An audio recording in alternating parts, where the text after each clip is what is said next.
PG de Nova Marília. Dando continuidade aos nossos estudos, né? Não sou de fazer vídeos, mas é uma forma muito mais rápida de poder interagir com as pessoas e passar a informação que a gente precisa. E aí eu vou falar da nossa agenda que a gente está estudando, né, nesse ano de 2020. E aí acabei vendo um fato que está mais atual que o Jornal de Amanhã, que aí eu vou falar exatamente do nosso dia 7 de abril, que é hoje, terça-feira. E a leitura bíblica que indica hoje aqui é livro de Jonas, capítulo 3, né? Todo o capítulo de Jonas 3. E aí fala o seguinte, o título é o seguinte: Deus injusto, né? Entre aspas. E aí diz o seguinte, vou tentar resumir e ser o mais breve possível. Nesse capítulo 3 diz o seguinte, que Jonas, né, recebeu novamente o chamado de Deus para poder levar a Nínive a mensagem de que ele destruiria a cidade, né? E lá no versículo 4 do capítulo 3 diz o seguinte: Jonas gritou, daqui a 40 dias Nínive será destruída por toda a cidade, né? Uma cidade que, pela leitura, em 3 dias, para você rodar a cidade inteira, se levava 3 dias a pé. E aí Jonas conseguiu em 1 dia, e ainda levando essa mensagem: daqui a 40 dias Nínive será destruída. E aí, com essa mensagem, né, tão sutil, o pessoal de Nínive foi se arrependendo dos pecados, né, e reconhecendo a grandeza do Senhor. Ponto. E aí Jonas executou perfeitamente o trabalho dele. Só que tem um porém.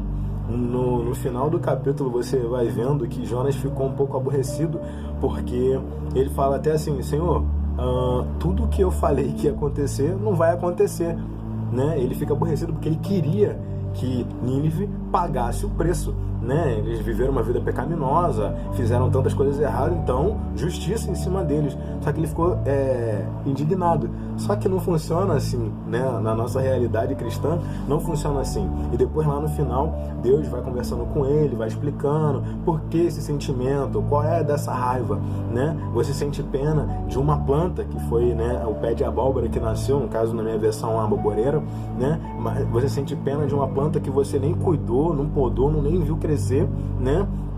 Mas não sente pena de uma cidade, uma nação bem numerosa, e você não sente pena. E aí, essa injustiça que ele sente, que Jonas sentiu, eu trago pra gente na realidade de hoje. Porque em alguns momentos a gente se sente injustiçado no que a gente está passando agora, nesse momento de pandemia, né? Porque assim, a gente como cristãos, a gente está seguindo a risca, a regra, né, de não sair de casa. Não estou falando que só porque a gente é cristão a gente está seguindo, não.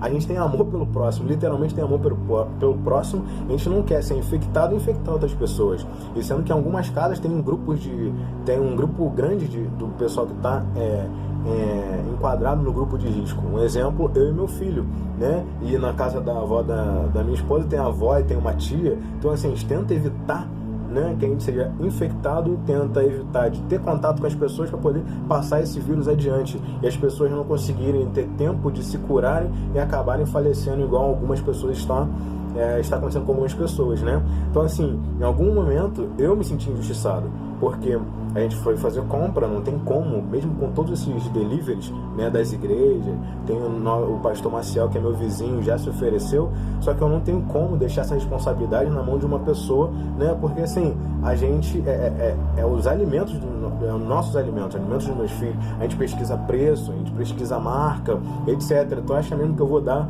essa responsa em cima de outra pessoa? Infelizmente eu só saio de casa, quer dizer, felizmente, né, eu só saio de casa, a gente tem uma necessidade. Se houver, só tem eu para resolver, só tem eu para fazer isso, beleza, eu vou lá e saio. Eu não tenho como.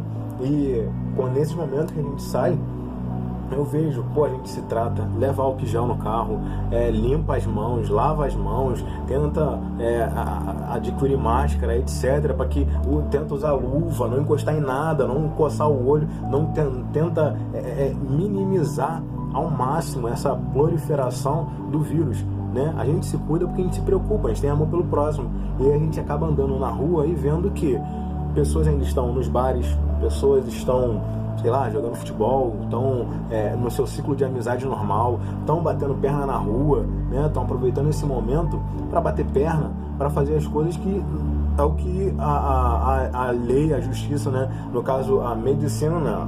A saúde no país falou, fiquem em casa e se cuidem. E aí algumas pessoas estão saindo de casa e não estão esquentando pro próximo. É uma ignorância deles? Sim, porque está sendo avisado em todos os lugares. E aí a gente se sente injustiçado como cristão. Mas não é o pensamento que a gente tem que ter. Por mais que a gente se sinta igual a Jonas nesse momento, né? Deus, faça-se a sua justiça em cima dessas pessoas. Não é esse pensamento que a gente tem que ter. O que a gente tem que fazer é orar, né? Buscar a face de Deus para que eles possam, de alguma forma bem milagrosa, eles possam sentir e ver também que a situação do nosso país não tá tranquila. A gente está passando por apertos, alguns negociantes, pessoas que precisam trabalham por conta própria, né? Não estão tendo renda. Então, assim, as pessoas estão simplesmente não ligando, né? E essas pessoas que, de repente, estão com a sua despensa um pouco vazia, só tem um dinheiro para receber no final do mês, um exemplo, né? E essas pessoas simplesmente não estão ligando, né? A gente se preocupa, a gente tem irmãos nossos na nossa igreja que eles trabalham por conta própria, necessitam estar em locais infectados, vamos dizer assim, na rua, dentro dos ônibus, poder ganhar o sustento, né? Estão super preocupados de ficarem doentes porque às vezes são homens do lar ou mulheres do lar que são responsáveis pela verba dentro de casa, e as outras pessoas que podem ficar dentro de casa, podem fazer coisas para não disseminar mais o vírus, não estão fazendo. Elas estão na rua agindo normalmente como se nada tivesse acontecido. Infelizmente isso vai acontecer, né? E o nosso pensamento, como eu falei, o alvo é Cristo. O autor lá no final do texto dele, que ele declara, diz o seguinte: é pelo grande amor do Senhor que não somos consumidos, pois suas misericórdias são inesgotáveis. Da mesma forma que Jonas pensou, Deus, por que você não fez por que sua ira não pesou sobre Nínive? Aí Deus pensa o seguinte: quando você estava no pecado, então eu, moicano, você que está ouvindo, quando ele estava lá no pecado, o que Deus fez? Ele pesou a mão? Ou simplesmente ele usou uma pessoa, usou de compaixão, amor, e outra pessoa chegou até você e falou assim, ó, Jesus te ama, a palavra de Deus é essa e Deus quer isso para você. Ele poderia muito bem pesar a mão na nossa cabeça, que já nascemos sem a palavra, já nascemos de repente um berço não cristão, né? Ele podia simplesmente fazer isso, mas não, ele teve misericórdia de nós. Por que ele não pode ter misericórdia por essas pessoas, né? Porque assim, nas redes sociais, se você for parar para ver, nos jornais, você vai acabar entrando em parafuso, porque as redes sociais é um batendo de frente com o outro, né? Infelizmente, até irmãos nossos falando às vezes besteiras, sabe, asneiras, e tu fala assim, cara, não é hora de debater. O problema de hoje é o seguinte: a informação está tão perto, está tão colada, que qualquer coisa que você jogar é real, né? As fake news é real. Morreram 20, manda que morreram 20. E aí todo mundo começa a se debater, começa a se degladiar com palavras, começa a fazer ofensa indiretamente às vezes, e as pessoas acabam caindo. E é isso que Satanás quer. Ele quer aproveitar esse momento de pandemia e fazer bagunça. Deus quer aproveitar esse momento de pandemia e botar cada um no seu lugar. Cristão, o que você tem que fazer? Orar. Cristão, o que você tem que fazer? Me buscar. Aproveitar esse momento, né? Porque assim, querendo ou não, a gente está economizando um tempo de sair daqui e ir para o trabalho. Eu e minha esposa, nós estamos trabalhando de casa. O computador está aqui na minha frente, a gente trabalha de casa. Então, eu não tenho aquele tempinho que eu tenho dentro do ônibus, dentro de uma condição, eu posso aproveitar dentto de casa, com meus filhos, com a minha esposa, né? Lendo da palavra, buscando, de repente, ensinando alguma coisa, porque as crianças não querem estar na escola, mas estão na rua, né? Os adultos poderiam estar trabalhando, mas não, estão jogando bola ou no bar bebendo. Beleza, cada um com a sua escolha, né? Cada um no seu lugar. Já que eles querem fazer isso, o povo de Deus tem que pensar de uma maneira diferente, totalmente. Eles estão indo na contramão de um sistema, né? da saúde, né? A gente tem que ir na contramão do sistema global. Tem que orar por eles, buscar por eles, para que Deus abra a visão dessas pessoas, né? Então, assim, em pecado, Jonas foi lá e entregou a palavra, e eles se arrependeram, né? Nínive era uma cidade pecaminosa. Então, assim, de repente, a gente está vivendo a nossa Nínive. A gente está cercado, a Nínive era cercada por muros, mas não, quem está cercado de muros é a gente, porque a gente está dentro de casa, né, protegido, eles estão na liberdade, né, né? Então assim, a gente tem que orar para que essa Nínive não cresça dentro do nosso coração, dentro das nossas mentes, né? Porque às vezes a gente quer achar que somos os maiores cristãos, né? Vamos dizer assim, eu não sou melhor cristão que um ímpio, porque eu aceitei Jesus e vivo na palavra direto. Cara, engano seu. É engano seu achar que a gente é melhor que alguém. Pelo contrário, cada um de nós, né, somos cristãos, recebidos, lavados, remidos no sangue do Cordeiro. A gente não. Nós somos, né, os últimos. Nós temos, assim, cada vez mais nos humilhar, nos diminuir cada vez mais para que o nosso Deus venha crescer, se expandir, entrar nas outras casas, entrar nos outros bairros, né? Então, assim, Jonas se sentiu aborrecido. Poxa, Deus, por que você não pesou a sua mão? Foi carne. Ele pensou como carne. Ele não pensou espiritualmente. Caramba, Deus, em um dia eu percorri a cidade inteira. Ele não viu isso. Em um dia eu percorri a cidade inteira. As pessoas fazem em 3 dias. Em um dia eu falei uma frase: daqui a 40 dias Nínive será destruída. E as pessoas se arrependeram. Ele poderia ficar feliz com isso, mas ele não ficou feliz. Ele olhou para o mínimo. Ele olhou para o pecado dos outros. Ele olhou para o seu vizinho e falou assim: pô, tu tá errado. Por que eu tô certo, tô andando no caminho certo, tô sofrendo? Às vezes isso acontece, a gente vê, às vezes é uma maldade, como o autor coloca aqui, às vezes a maldade do outro leva ele num patamar melhor. E você trabalha certo, acorda cedo, faz as suas coisas, faz a leitura da palavra e às vezes, falta o alimento, às vezes falta a condução, às vezes falta alguma coisa. Só que a palavra desse século, que está sendo bem maçante pelo meu líder Vanik, é resiliência, né? O cristão tem que ser resiliente. Todos nós precisamos ser resilientes. O cristão mais ainda, porque resiliência é a capacidade do indivíduo lidar com problemas, adaptar-se a mudanças e superar obstáculos ou resistir à pressão de situações adversas. Por que Jonas não poderia ter sido resiliente e falar assim: Senhor, amém, a tua palavra chegou nos corações, eles se converteram? Não. E às vezes nós cristãos, né, trazendo para nossa realidade, a gente olha para o vizinho: caraca, eu estou seguindo a regra, eu estou aqui isolado socialmente, eu queria estar curtindo com outras pessoas, com nossos irmãos. Ah não, o vizinho está lá, está fazendo churrasco, o vizinho está lá e está fazendo. A gente está olhando para o vizinho. A gente tem que olhar para Cristo, da onde vem o socorro, né? Do alto. Então para de olhar para os lados e olha para cima, né? Seja resiliente. Se o problema hoje, né, se a gente está passando por uma pandemia, a gente tem que pegar o melhor dessa pandemia. A gente tem igual eu falei, a gente tem 1 hora de viagem. Essa 1 hora a gente está usando dentro de casa. A gente está ajudando nossas esposas, a gente está ensinando os nossos filhos, né? Porque querendo ou não, eles não estão indo para a escola. Então quem é que está ensinando matemática, português para essas crianças? É a gente.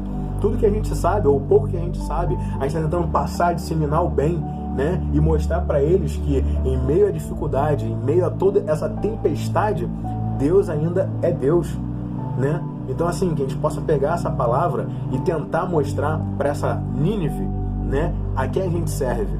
Quem é o nosso Deus? Ele não é injusto.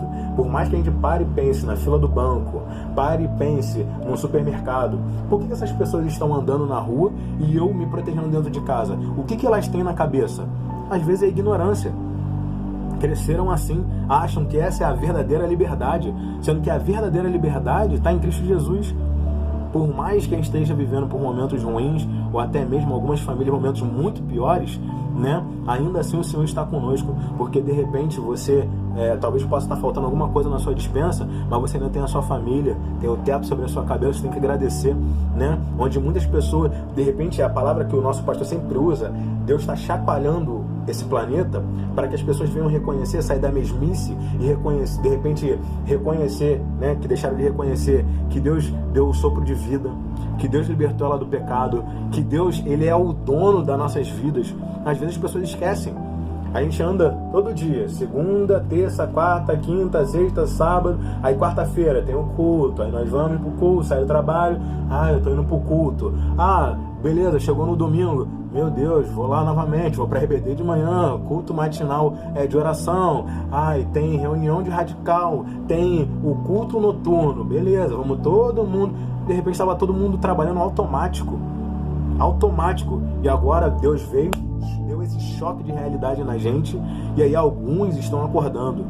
O que é para todo mundo acordar, é para isso que, de repente, uns acordaram, eu, você, entre outros, ou toda a nossa igreja, ou todas as igrejas, né, magienses, vamos dizer assim, acordaram. Nós estamos levando a palavra através da internet, através do WhatsApp, através de tantas outras coisas, tantas redes sociais que existem, que eu nem sei o nome delas, mas elas existem, estão aí, né, e assim, a palavra continua, né? A palavra continua. Então, que o Senhor possa usar de misericórdia sobre nossas vidas todos os dias. Porque naquele momento que a gente pensa assim, pô, por que essa pessoa não está se cuidando? Cara, ora por ela. É difícil pra caramba, porque é carne, pô. Você tá sofrendo pão ali, ó, todo dia. Caramba, eu tenho que acordar, limpar, desinfetar, limpar a casa de novo pelo menos 3 vezes. Se eu fui no portão e voltei, higienizo o corpo inteiro, toma mais banho, e troca de roupa, e desinfeta a roupa. É um processo difícil? É uma, vamos dizer assim, é algo que está sendo moroso pra gente? Sim. Estamos já cansados de estar dentro de casa? Fato. Mas assim, tudo isso tem um propósito. E quando Deus está no jogo, cara, tudo se faz diferente. Então que possamos cada vez mais abrir o nosso coração. Não se, nesse momento que Jonas se aborreceu, pensando assim, por que tu não pesou a mão, Deus? Era para pesar, essa é a justiça. Pensa bem, da onde você saiu? Eu saí do lamaçal do pecado. Tinha muitas coisas ruins. Quem conhece a minha vida sabe de onde eu vim. Então assim, não era nem para eu estar vivo em alguns momentos. Se eu for parar, eu pensava assim, Deus, era para eu ter morrido aqui, era para eu ter morrido aqui, pô, aqui também. Mas não, Ele me livrou de tudo isso e me trouxe aqui hoje, né, fazendo algo que eu, assim, acho muita dificuldade, é gravar um vídeo, né, mas para trazer a realidade de que naquele momento Jonas se sentiu injustiçado por ele ter pregado para Nínive. Nínive estava em pecado. A gente pode se sentir injustiçado nesse momento de pandemia e a gente tem que olhar para o alvo, que é Cristo. Que a palavra de Deus possa ter entrado no teu coração, que eu tenha conseguido me expressar da melhor maneira possível, para que todos nós aqui do nosso grupo do PG possam ter entendido, né, que haja entendimento, que a palavra do mesmo jeito que chegou no meu coração, assim, quando eu olhei, eu falei assim, Senhor, tá mais atual do que a notícia de amanhã. Eu senti meu coração pegar fogo, eu falei assim, esse é o pensamento. Eu senti isso esses dias, injustiça, mas a palavra de Deus é amor, não é injustiça. Não é eu que tenho que julgar, não é você que julga, é Deus, é o soberano, entendeu? Ele é o primeiro. Então que a gente venha diminuir para que ele venha crescer, né? Essa foi a visão que eu peguei do Deus injusto, né? Do dia 7 de abril, né? Numa terça-feira da nossa agenda, né, da Primeira Igreja Batista em Santo Aleixo. Que essa palavra possa ter entrado no seu coração como entrou no meu, e que eu consiga tenha conseguido expressar de uma forma que vocês entendessem, tá? Muito obrigado, um abraço, boa noite, Deus conosco, Moicano, urrá!